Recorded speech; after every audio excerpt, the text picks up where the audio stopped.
Gusto mo bang gumawa ng AI picture na gusto mong i-content pero naghahanap ka pa ng mga prompts o nanghihiram ka pa ng mga prompts sa ibang content creator?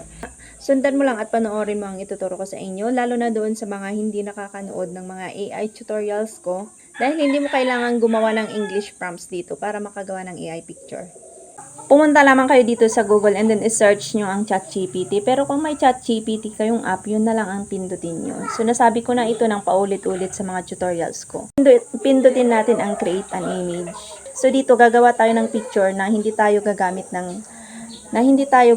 ng reference na picture natin. Halimbawa, nilagay ko dito, gumawa ka ng larawan ng batis sa gabi kung saan maraming alitap-tap at puno sa gilid nito. Pindutin natin to at hintayin nating mag-generate ng picture. At ito na yung na-generate at kung hindi nyo nagustuhan, pwede kayong magpagawa ulit ng another picture. At kung gagamitin mo naman ang sarili mong picture para makagawa ng AI picture mo, pindutin mo yung plus sign, pindutin ang add photos, piliin mo lang yung selfie mo, and pindutin ang done sa taas.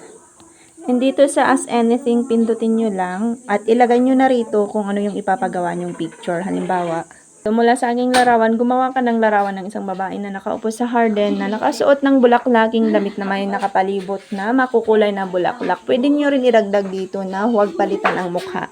Pindutin natin to at hintayin ulit nating mag-generate. At ito na siya. At para ma-download, ilong press and then pindutin ang download image at siguradong napunta na yun sa gallery. Follow and share for more tips.